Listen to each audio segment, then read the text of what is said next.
Salut à tous, je reviens pour vous faire une vidéo assez rigolote. Donc voilà, j'en ai parlé sur Instagram il y a plusieurs jours de ça. Je suis actuellement dans ma dans ma fin de 20e semaine d'aménorrhée, donc presque à la moitié de la grossesse. Et je vous ai demandé en fait si vous connaissiez des astuces de grand-mère pour savoir si bébé est un garçon ou si bébé est une fille. Donc je vous ai lu et j'ai également fait quelques recherches sur internet pour avoir quelques idées, parce que je crois qu'il y avait déjà eu des vidéos là-dessus il y a 2-3 ans. Enfin, je trouvais ça trop rigolo à regarder. Je vous rassure tout de suite, je ne crois en aucun de ces tests, hein, bien sûr. Je fais ça juste pour rigoler, pour le fun, parce que bien entendu le seul moyen de savoir si c'est un garçon ou une fille, c'est en faisant soit une échographie, soit une prise de sang ADN, voilà. Donc il n'y a pas d'autre solution et je peux attendre, hein, bien sûr, je vais attendre de savoir ça à la deuxième échographie, mais comme là je ne le sais pas, je me suis dit que ça pouvait être sympa de faire ce genre de test. Voilà, c'est rigolo, de toute façon ça ne fera de mal à personne. Donc j'ai préparé une petite liste avec tous les points que j'ai récupérés par-ci par-là, vos idées et celles que j'ai vues sur internet. Et donc dans cette liste, voilà, il y a plein de petits tests pour voir si c'est plutôt une tendance fille ou si la tendance est plutôt fille ou plutôt garçon. On va découvrir ça ensemble. Tout d'abord, il faut regarder la forme du ventre. Donc, si il est rond et large, c'est plutôt une fille. S'il est pointu, c'est un garçon.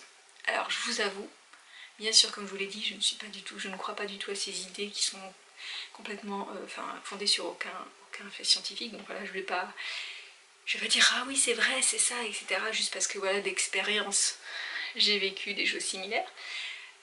Mais je vous dis, par exemple, pour Jeanne et Charlotte, j'avais le ventre qui était quand même assez, en effet, large et qui prenait en fait tout mon espace au niveau du ventre, alors que pour Marceau, par exemple, pour mon garçon, il était vraiment rond et en avant, et même il tombait un petit peu en avant. Et là, c'est vrai qu'il est plutôt en avant et il tombe.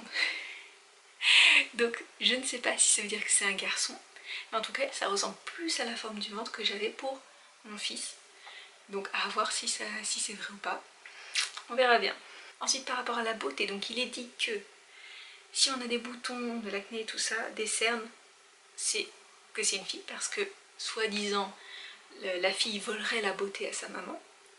Et si on est rayonnante, resplendissante pendant la grossesse et qu'on n'a pas de soucis de peau et qu'on n'a pas l'air fatigué, c'est un garçon. Alors moi je vous dis tout de suite, j'ai des cernes et j'ai énormément de boutons sur le visage d'ailleurs. Je sais pas si vous avez vu ma vidéo 19e, 20e semaine d'aménorrhée, j'en parlais. Donc pour moi c'est plutôt une fille. Si l'enfant vole la beauté de sa maman, bah alors là, en effet c'est une fille. Par rapport à la prise de poids, donc si on prend du poids, c'est un garçon.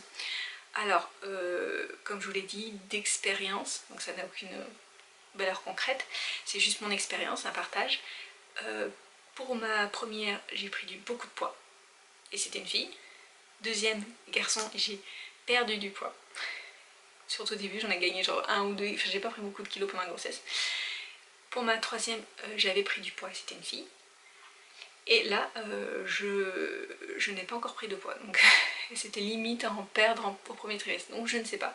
Mais là, ça voudrait, selon cette idée-là de prise de poids égale garçon, ça voudrait dire que là, j'attendrais plutôt une fille.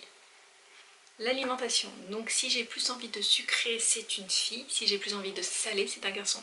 Alors, j'ai quand même plus tendance à aller vers du salé, mais j'ai toujours été comme ça.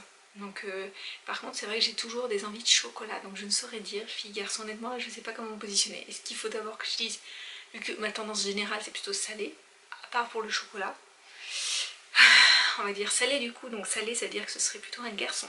Ensuite si on a beaucoup de fatigue et des nausées, au premier trimestre surtout, c'est une fille. Et bien je vais vous dire, j'ai eu énormément de nausées et un peu de fatigue quand même, mais beaucoup de nausées au premier trimestre, donc apparemment c'est une fille.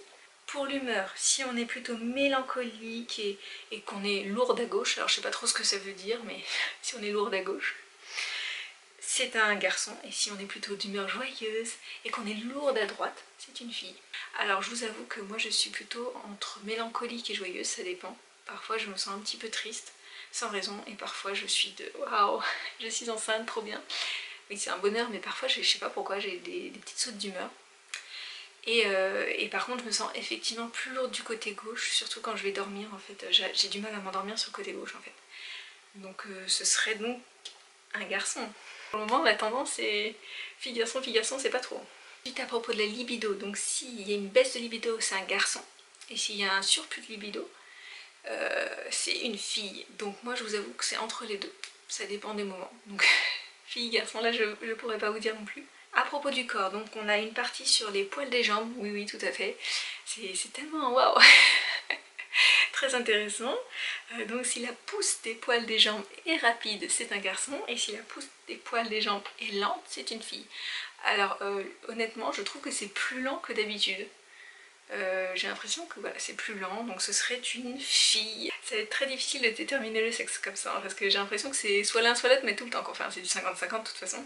Si je la peau sèche des mains, pardon, si la peau de mes mains est sèche, il s'agit d'un garçon. Par contre si c'est la peau de mon visage qui est sèche, il s'agit d'une fille. Donc moi j'ai tendance à avoir la peau très très sèche. À part mon cuir chevelu qui est assez facilement gras, j'ai quand même une peau assez sèche et du coup j'ai le corps sec, donc je ne sais pas, je pense que je dirais du coup garçon, parce que vu que j'ai des boutons sur le visage, peut-être que on va dire que c'est moins sec, donc je vais dire garçon pour les mains, du coup les mains sèches. Ensuite il y a la ligne brune, donc la ligne brune, si la ligne dépasse le nombril, il s'agit d'une fille, et si la ligne ne dépasse pas le nombril, c'est un garçon. Alors pour le moment j'en ai pas du tout, donc on va dire garçon, parce que bon, ça dépasse pas le nombril, vu que j'en ai pas. D'ailleurs vous pouvez faire le test en même temps dans les commentaires, vous marquerez, j'essaierai de mettre en description chaque test, et vous mettrez garçon, fille, garçon pour votre cas, comme ça sera rigolo.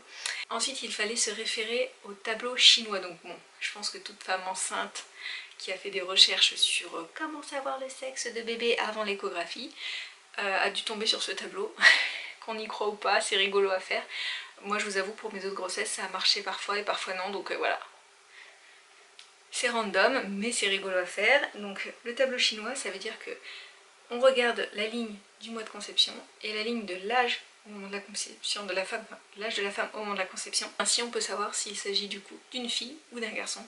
Et moi quand j'ai regardé donc mon âge et mon âge au moment de la conception et le mois de la conception, eh bien il s'agit d'un garçon. Il faut regarder le comportement des aînés. Donc si vous avez d'autres enfants avant ce bébé, sachez que si vous regardez, enfin sachez, il n'y a aucune preuve, mais soi-disant, si vos enfants filles s'approchent beaucoup du ventre, le câlinent, parlent beaucoup au bébé, parlent du bébé, etc., ce sera un garçon. Par contre si c'est un garçon, votre enfant garçon qui s'approche du ventre et lui parle, etc., c'est une fille. Donc je vous avoue que moi, c'est assez flagrant, ce sont plutôt les filles qui s'approche du ventre, donc ce serait plutôt un garçon, parce qu'elles sont tout le temps en train de parler du bébé, lui faire des câlins, faire attention au bébé. Alors mon fils parle aussi du bébé, mais c'est vrai qu'il s'approche pas vraiment du ventre, donc c'est quand même plus flagrant la différence entre les deux. Ensuite la posture des mains, donc si quand on se met, moi je vous avoue qu'en ce moment je suis plutôt à me mettre comme ça, j'ai remarqué assez instinctivement, parce que quand j'ai rédigé le test, je me suis dit ah oui moi je fais souvent ça, et c'est vrai que j'ai les pouces vers l'avant alors que ça m'arrive jamais, normalement j'ai les mains plutôt comme ça. Mais là, comme j'ai souvent mal, en fait, je me mets comme ceci, avec les pouces vers l'avant. Et il paraît que quand on met les pouces vers l'avant, c'est un garçon. Et quand on met les doigts comme ceci, les pouces en arrière, eh bien c'est une fille. Et bien moi, je fais comme ça, donc ce serait un garçon. Donc c'était le dernier test. Donc sur tous les tests que j'ai fait, je crois qu'en fait c'est assez équitable. Je crois que je dois avoir le même résultat entre fille et garçon, ou alors ça se joue à une voix près. Mais voilà, il y avait tellement d'autres tests, il y avait des tests avec prélever son urine, mais moi ça j'ai pas du tout envie de le faire, je vous avoue. C'est pas du tout ma tasse de thé.